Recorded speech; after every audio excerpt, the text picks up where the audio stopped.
Have you heard that before? Got to give the president now. He gave us the New Deal. You know, you hold the cards now. You deal. You just got to keep going here. I mean, I don't even know what they're even talking about. Somehow or another, the president will give us what we asked for, and we're just going to have to pay him back with our loyalty, I guess. "Give a Man a Job" was one of the songs back. One of the songs back during the FDR administration. Can we even play the song? We can't, can we? Can't play the song? Jimmy Durante did this movie for FDR where he said, "Give a man a job. Give a man a job. What are you going to do? You got to give a man a job." It was propaganda. Okay, so we laid the following staples of progressivism out yesterday. Now let's look here with FDR. Where did he go? Well, the first thing he did was he went to the individuals. He wanted to target individuals. What did Wilson do? He made a list of dangerous Americans. Remember, this was for the war. Dangerous Americans. If you got a danger, you can really help out. This was the economy first. So he needed a list of dangerous Americans. This is a list of dangerous Americans. He had to target them because they were stealing from the American people. One of them was Andrew Mellon, former Secretary of the Treasury for Harding and Coolidge. Wait a minute. Wasn't he? So he was the guy who designed the 1920 recovery. He's the guy who designed the economy to roar the way it did. Anti-progressive. Coolidge, anti-progressive. He's a guy who was a hero in 1921, but a staunch opponent of the New Deal. So FDR used the IRS to investigate Mellon. He said that he was a tax cheat. He went on all the time and said, this man is cheating Americans. He's stealing from American taxpayers. Well, the press ate that up. The only problem with it is it was totally untrue, fabricated. I mean, it went all the way to the Supreme Court. I mean, at one point they said the man paid his taxes. If you want him to pay more taxes, then you have to pass a law, but he paid it. In fact, he actually overpaid his taxes during the time they were investigating him, just to make sure. That wasn't enough. After it was thrown out of court, FDR went on the radio and said, I'm telling you, he's a bad man. Destroy and discredit. Also, the publisher of the Philadelphia Daily News was another one of the loudest anti-FDR voices of his time, put in prison following a similar investigation ordered by FDR. What was next on this? Oh yeah, the DOJ was used to set up prison camps under Wilson. Here we have it here. Internment camps. FDR did the same thing in war. More than 100,000 Asians in America. The overwhelming majority of them were U.S. citizens. They were imprisoned without any due process. Property was lost. Lives were destroyed. They were citizens of the United States. Put them in internment camps. Citizens of the United States put in prison camps. We've done it twice now, and it's a progressive that did it. So next one. This was ban German books and German classes and language of hate. Well, again, if this is the boot, if you're going to launder it and learn from your mistakes, this becomes a shove. You don't just ban books. What you do is you review and edit things like Hollywood scripts. You start to edit the textbooks. You start to just slowly change them, make progress.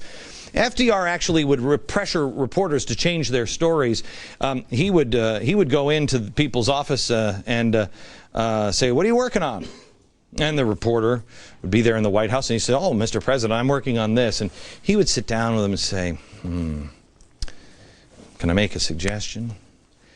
I mean, if I were you, I might take a different angle on that.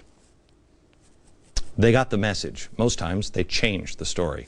Hollywood always had to change everything. I mean, every script went through the Office of War Information, the Brains Trust. It went right through their hands. Nelson Pointer, He was the guy who looked at everything. It had to be approved. Every word about America, every word about the government had to be approved. It was common practice for them to change the Hollywood scripts. Okay, so we have making lists of dangerous individuals. We have setting up prison camps and putting people through with no due process. We have banning the books or reviewing books and Hollywood scripts for propaganda reasons, and also pressure to have reporters change their stories. We have that. Now, the next one. Do we have the Red Cross banning or excusing and promoting PC violence? We'll show you next.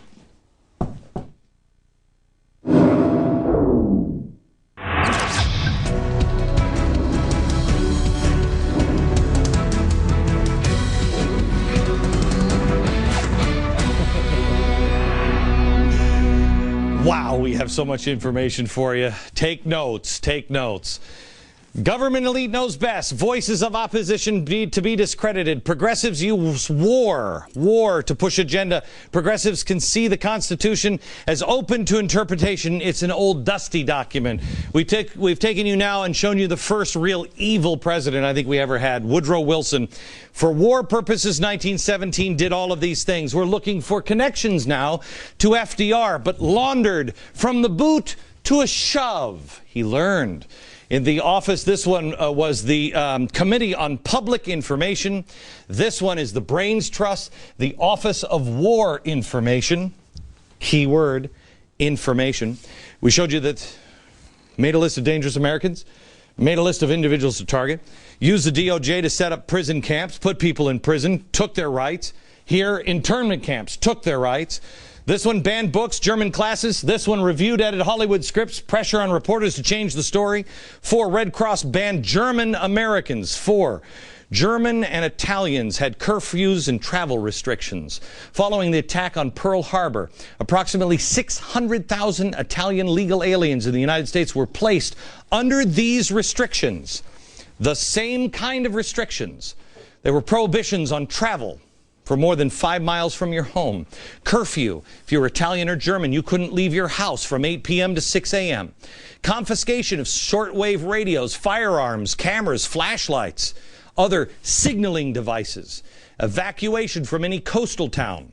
German faced similar restrictions like curfews, confiscation of personal property, travel restrictions, evacuation from coastal towns.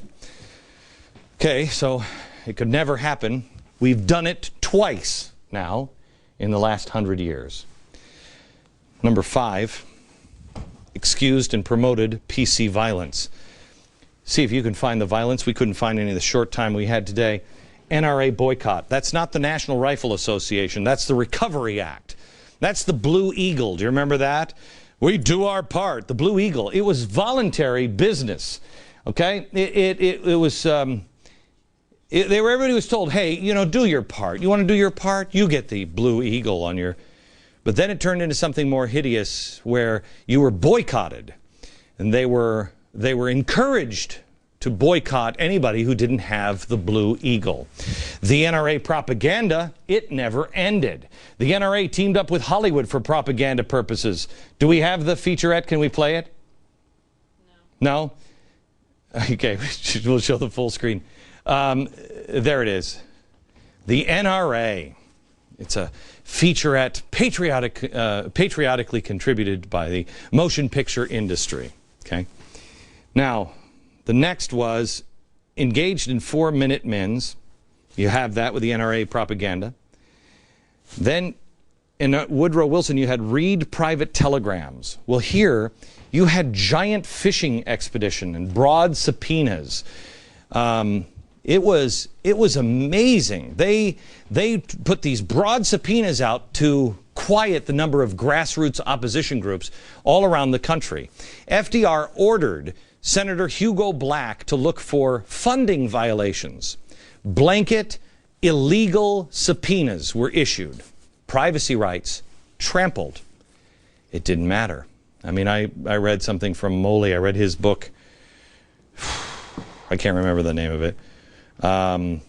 Reading personal diaries of people that worked with FDR. said it didn't matter. It didn't matter to him. Why didn't it matter?